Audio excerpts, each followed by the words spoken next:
Bismillahirrahmanirrahim. Assalamualaikum warahmatullahi wabarakatuh. Halo sahabat semuanya, di TV dimanapun Anda berada. Malam ini saya sudah bersama Teh Ilvi atau yang nama panjangnya adalah Teh Ilvi Johar Nafisah. Nah, Teh Ilvi ini adalah lulusan dari UIN ya. Kemudian S2-nya dari mana Teh? STKIP Pasundan Cimahi. STKIP Pasundan Cimahi ya. S1-nya jurusan pendidikan Agama Islam dan S2-nya pendidikan ilmu sosial ya.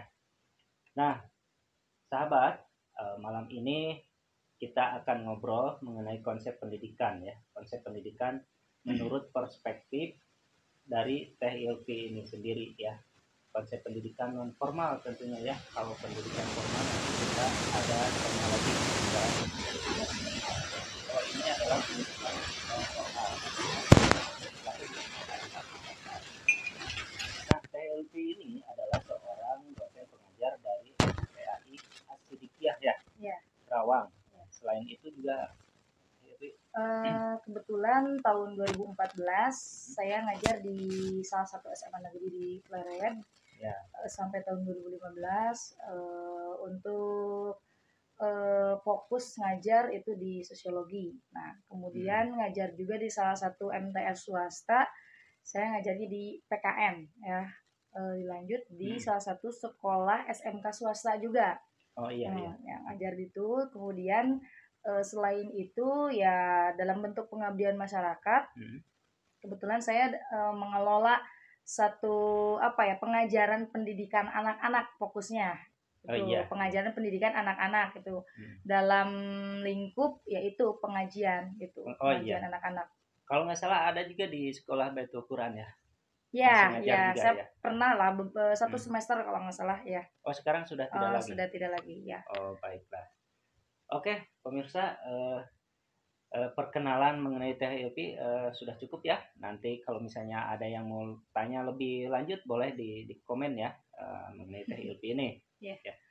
Kalau saya biasanya nyebutnya Teh Pipi ya, karena Teh Pipi ini dekat ya sama saya. Jadi langsung ke topik pembicaraan kita pada malam ini, yaitu mengenai konsep pendidikan yang berlaku di masyarakat menurut perspektif Teh Ilvi. Teh Ilvi, bagaimana nih konsep pendidikan menurut Teh Ilvi sendiri, konsep pendidikan non formal ini gitu. Menurut pandangan Teh Ilvi? Menurut pandangan saya terkait dengan pendidikan non formal, saya rasa hampir semua para tokoh pendidikan ataupun pelaku pendidikan itu paham betul yang namanya pendidikan formal dan non formal. Tentunya yang sekarang yang saya kelola itu adalah pendidikan non formal di masyarakat. Nah, kenapa saya mengelola pendidikan non formal di masyarakat?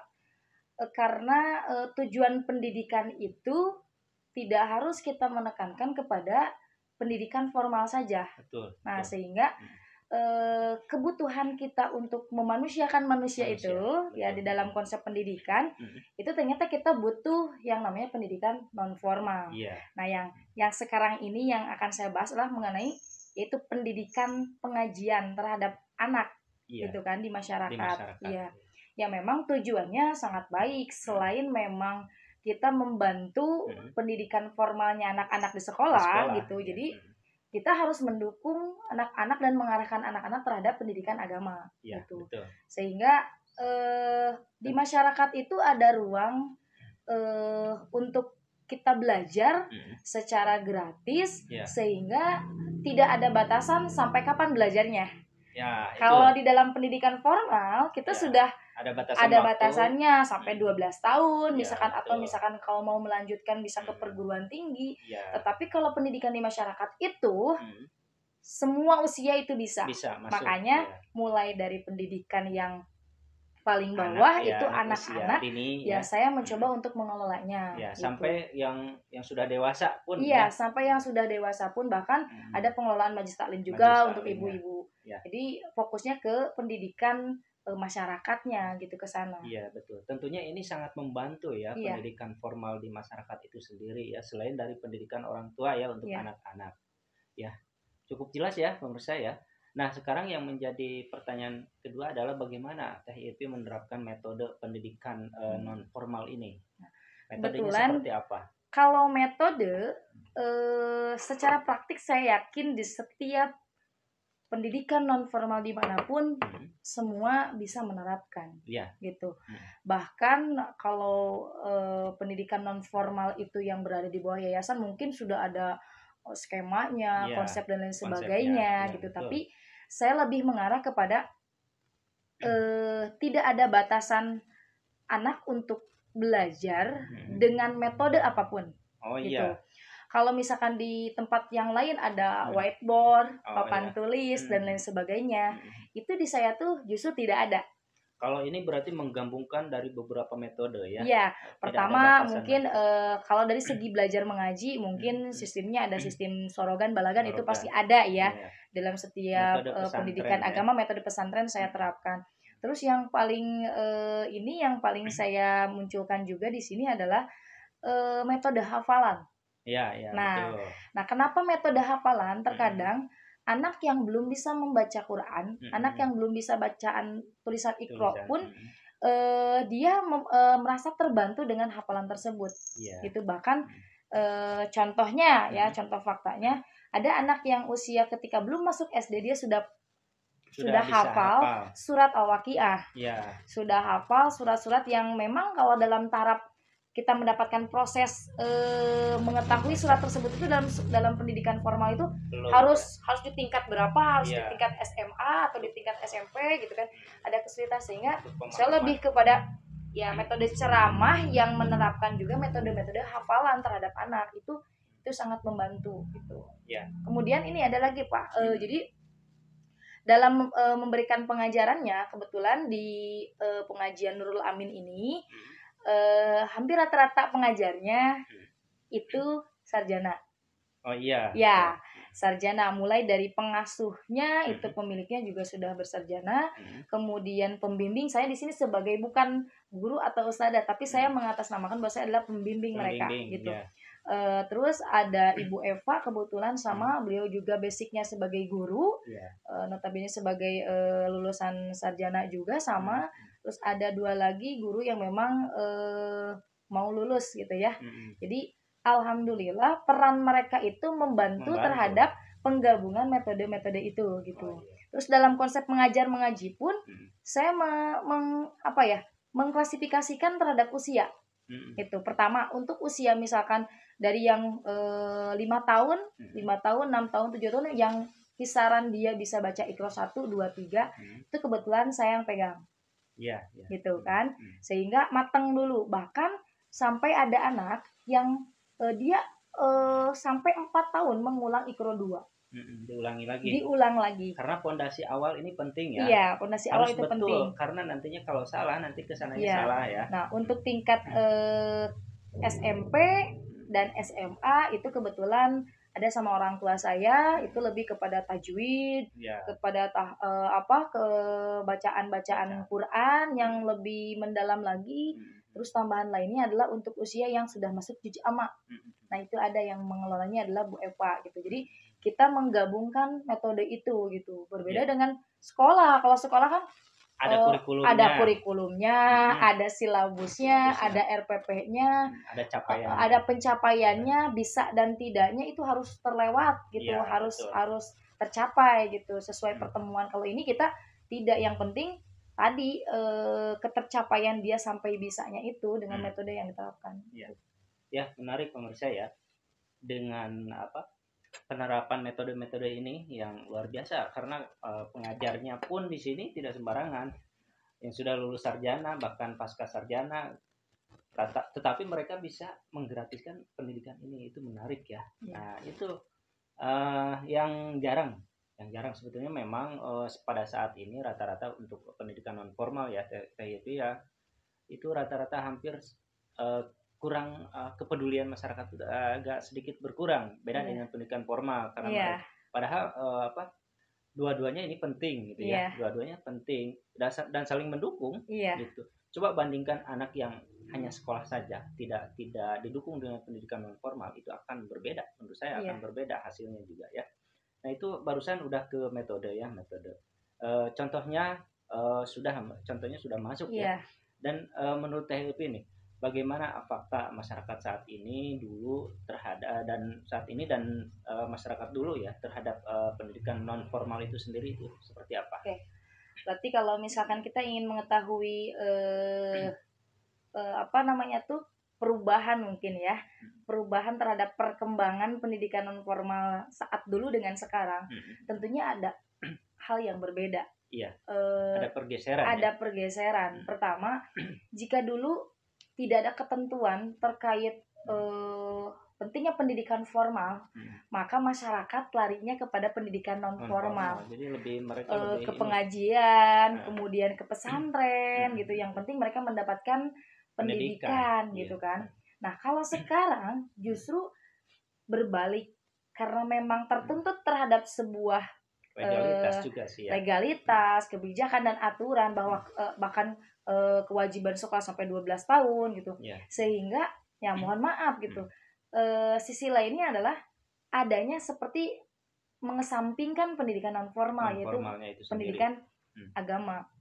Nah, di masyarakat itu sendiri hampir rata-rata masyarakat kurang begitu peduli. Padahal suatu pendidikan yang berada di sebuah wilayah itu yang sifatnya umum, maka siapapun boleh. Ruang itu terbuka untuk siapapun gitu kan. Karena untuk di saya pribadi bahkan tidak ada yang namanya ada pembayaran dan lain sebagainya.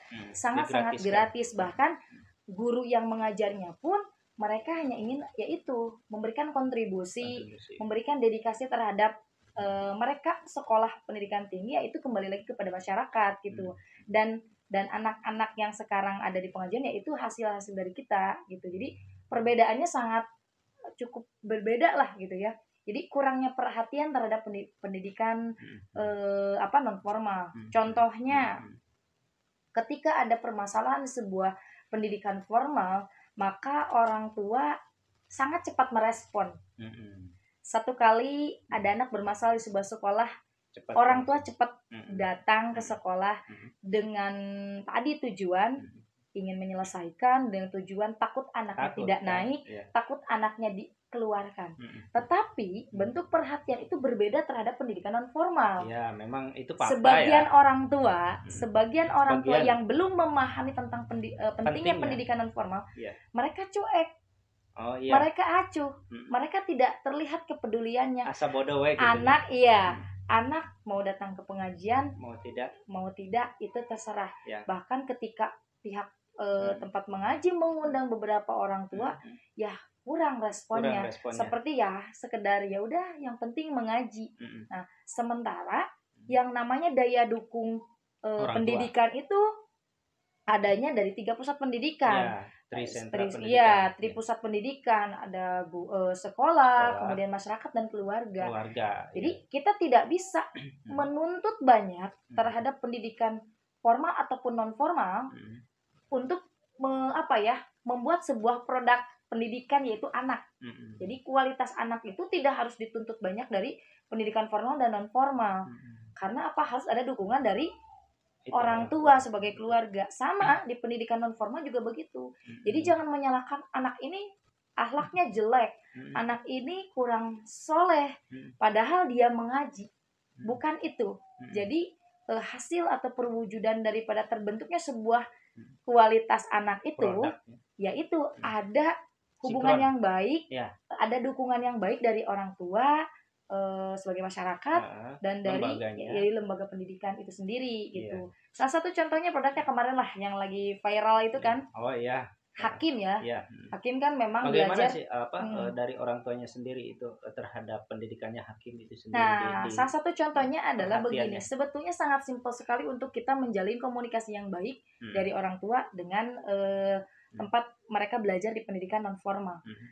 Jadi begini, yang namanya sebuah pencapaian terhadap tujuan itu harus ada akad. Itu betul. Ada proses ijab qabul. Sama seperti ketika kita menitipkan anak kita terhadap pendidikan formal, ada PPDB, ada istilahnya pendaftaran, penyerahan. Tapi berhubung di kita karena memang pendidikan non formal, setidaknya ada redaksi kalimat penyerahan menitipkan gitu. Jadi ketika ada sesuatu hal yang terjadi, ada akad proses ridho di sana. Betul. Jadi ketika guru ngaji ridho memberikan ilmunya terhadap anaknya, maka orang tua harus ridho anaknya dibentuk dalam hal seperti apapun oleh guru ngajinya. Jadi kalau ternyata orang tuanya tidak menitipkan, orang tuanya seenaknya gitu, tidak memperhatikan, bagaimana keridoan itu bisa menjadi sebuah berkat terhadap kualitas anak. Iya, karena memang keberkahan itulah yang dicari ya. Keberkahan itu kan ada pada ridhonya guru gitu, salah satunya juga ya.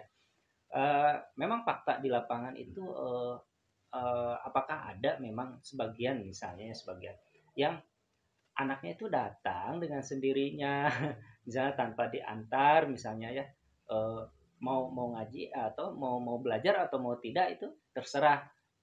Balik lagi misalnya si anak itu tiba-tiba keluar lagi dari pengajian misalnya, kemudian kalaupun mau ngaji lagi juga dia datang lagi sendiri gitu.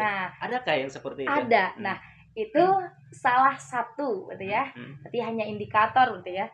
Salah satu bentuk ketidakdisiplinan. Nah, ketika kita ada akad proses itu, maka secara tidak langsung kita menitipkan untuk mendisiplinkan anak. Iya.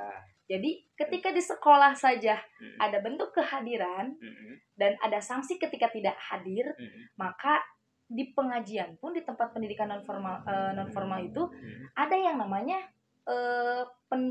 pembentukan terhadap kedisiplinan. Jadi tidak serta seenaknya. Bahkan kebetulan di tempat saya anak tuh sebelum maghrib, nah sebelum maghrib itu harus sudah ada di tempat. Mereka melaksanakan piket selayaknya pendidikan ada di piket, formal ada gitu untuk ya itu menjaga kebersihan sehingga penerapan jangan sampai tempat mengaji tetapi tidak bersih. Nah itu penerapannya ke sana. Kemudian ada sholat berjamaah. Nah mulai dari imam dan yang membaca iqomah itu pun terjadwalkan gitu. Kemudian langsung ada kegiatan mengaji dan disambung lagi nanti ada sholat berjamaah isya. Nah hal-hal yang tadi kita menitipkan itu agar tidak terjadi tadi anak seenaknya keluar tiba-tiba pindah di pengajian A, pindah lagi di pengajian B, nggak betah di sini pindah lagi ke kita. Nah, tapi ya tanpa ada pemberitahuan dari orang tuanya. Gitu. Mending kalau misalnya ada orang tuanya ini mau pindah dulu gitu kan. Sehingga sehingga berdampak terhadap kualitas si anaknya. Jadi anaknya tidak bisa belajar secara kontinu di tempat itu karena dia berpindah-pindah. Tapi kalau dia tetap di sana gitu kan, istilahnya dia akan ada pembelajaran secara kontinu sehingga tidak terkontaminasi dengan ya itu gitu. Tapi saya juga bukan berarti saya melarang untuk mereka mengaji dimanapun itu menjadi sebuah hak terhadap orang tua. Akan tetapi tadi tujuan saya adalah melatih mental anak untuk berdisiplin, terus untuk menjaga peraturan dan lain sebagainya itu harus ada gitu. Karena kan memanusiakan manusia itu tidak hanya didapat dari pendidikan formal, pendidikan non formal itu jelas karena itu sebagai basic ya. Jadi dasar banget. Waktunya juga kan lebih intens gitu kan. Pendidikan non formal itu tidak terbatas oleh waktu ya. Kemudian kenapa kenapa pendidikan non formal itu penting sekali di masyarakat ini? Ya, gini ya, setiap orang yang menuntut ilmu bukan hanya sekedar untuk dirinya sendiri, gitu. Karena pada akhirnya kita akan kembali lagi kepada masyarakat, gitu. Karena apa? Penting sekali mental anak itu diterapkan sejak kecil di pendidikan non formal atau formal juga gitu kan. Nah, karena saya lingkupnya non formal sehingga penting anak itu memahami pendidikan yang ada di masyarakat karena nanti dia akan kembali lagi minimal kalau bukan buat dirinya gitu kan, nanti buat masyarakat dia juga bisa gitu kan. Sehingga ya mohon maaf ya, ada beberapa yang hasil analisis saya temuan di lapangan adalah banyak orang yang mengemban ilmu pendidikan non formal bahkan sebuah pesantren ya, di beberapa pesantren, tetapi ketika dia kembali ke masyarakat dia tidak bisa mengimplementasikan hasilnya.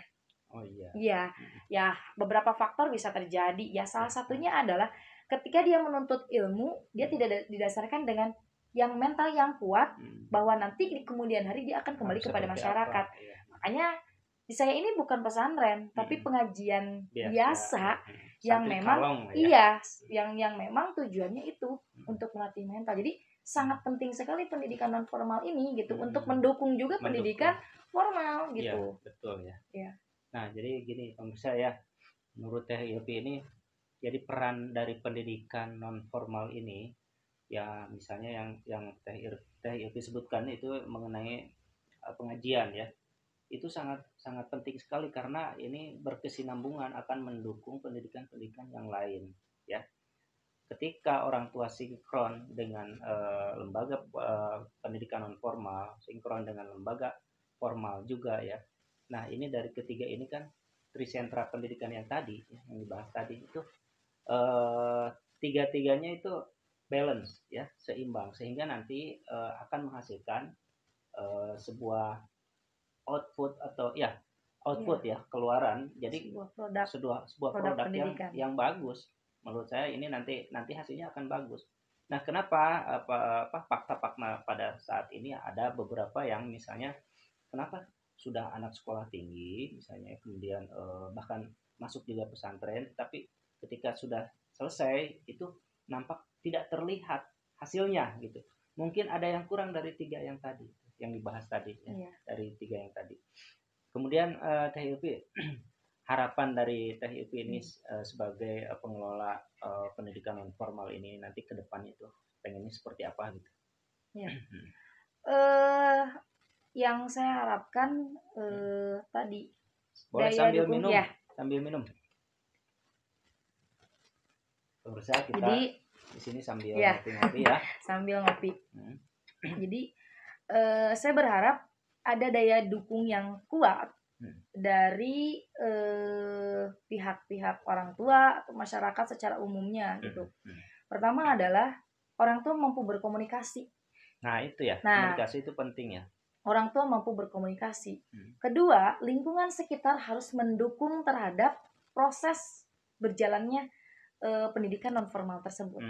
Gitu. Daya dukung masyarakat juga ya. Nah, pemerintah juga mungkin ya. Iya. Kemudian dari pihak misalkan lembaga pendidikan non formal itu pun harus mampu membuka lebar terhadap masyarakat manapun yang ingin belajar. Jadi tidak ada sebuah keterbatasan. Sehingga bagi saya seandainya misalkan ada satu lembaga pendidikan non formal yang memang membatasi dengan tadi tanda kutip harus dengan proses ada pembiayaan, administrasi dan lain sebagainya, sehingga berdirinya pendidikan itu hanya bisa istilahnya bisa orang-orang luar saja, sementara masyarakat sekitar itu tidak ada ruang. Nah, saya berharap masyarakat, orang tua dan pelaku pendidikan siapapun itu mampu bekerja sama untuk memberikan peluang terhadap proses belajar gitu. Nah, jadi jangan sampai ada ya itu tadi istilahnya seperti ada pembatasan gitu kan. Nah, itu harapan saya ada komunikasi, kemudian pendidikan formal pun harus ada komunikasi sehingga ketercapaian anak di dalam pembelajaran pendidikan agama Islam di pendidikan formal itu akan terbantu sekali oleh pendidikan non formal seperti pengajian gitu. Kadang begini, seorang guru di pendidikan formal menekan terhadap pencapaian tadi ada RPP, ada silabus terhadap anak, tapi anak tersebut hampir kebanyakan misalkan tidak menempuh pendidikan non formal seperti pengajian, sehingga akan ada kesulitan terhadap ketercapaian itu gitu. Jadi ada nanti bentuk komunikasi lah, nanti mungkin akan panjang lagi kalau kita lebih panjang lagi nanti. Saya juga pernah menemukan sih beberapa anak yang sering mengikuti lomba juara, misalnya NTQ, juara hafid Quran. Ternyata ketika ditelusuri ini anak yang memang dia itu mengenyam pendidikan non formal yang memang luar biasa gitu kan. Cobalah boleh dianalisis atau boleh dijadikan sebuah penelitian juga bisa sebetulnya. Karena itu butuhnya adanya kerjasama. Itu nah karena di sekolah pelaku pendidikan di non formal dengan pelaku pendidikan di pendidikan formal itu harus ada kerjasama, ya kan tujuan kita untuk tadi pencapaian tujuan pendidikan, gitu kan. Betul. Gitu. Jadi untuk ya kembali lagi kepada tadi memanusiakan manusia itu tidak hanya pendidikan formal saja gitu. Ada pendidikan non formal yang justru itu sebagai landasan kita untuk menempuh tujuan pendidikan. Nah, menarik sekali ya pemirsa ya. Jadi kalau kita ngomongin tentang pendidikan non formal ini tidak ada batasannya ya, TLP ya. Ini kalau kita bahas bisa sampai berjam-jam ya. Nanti mungkin ada sesi-sesi keberapa ya, ke sesi kedua, ketiganya mungkin kita lebih detail lagi ya. Ini sebagai pembuka awal mengenai pendidikan non formal ini. Jadi intinya dari pendidikan menurut TLP ini dari perspektif beliau bahwa pendidikan non formal ini perannya sangat penting di masyarakat ya, membantu masyarakat juga ya mengenyam pendidikan tanpa ada batasan waktu, tanpa ada batasan usia, juga membantu pendidikan formal itu sendiri gitu. Jadi pemirsa IFTV nih dimanapun Anda berada, mudah-mudahan nih pembicaraan kita pada malam ini bisa bermanfaat untuk pemirsa semuanya ya, bisa memetik sebuah hikmah tersendiri atau manfaat tersendiri dari apa yang kita bicarakan. Sebelumnya TLP terima kasih. Sama-sama. Waktu kita tidak terasa sudah hampir 30 menit kita membahas pendidikan non formal ini. Nanti ada season berikutnya lagi ya. Mudah-mudahan nanti kita bisa ini lagi podcast lagi. Mudah-mudahan ini memberikan gambaran kepada masyarakat mengenai pendidikan ini, karena kita juga di sini menghadirkan bahwa IFTV ini tidak hanya sebagai channel yang menghadirkan tentang hiburan saja, tetapi ada unsur pendidikannya, ada unsur religinya, ada unsur seninya. Insya Allah nanti seninya juga ada. Terima kasih sahabat semuanya. Mohon maaf dari saya TLP mungkin boleh ini undur pamit dulu. Untuk pemirsa IFTV terima kasih sudah diundang ya di podcast malam ini.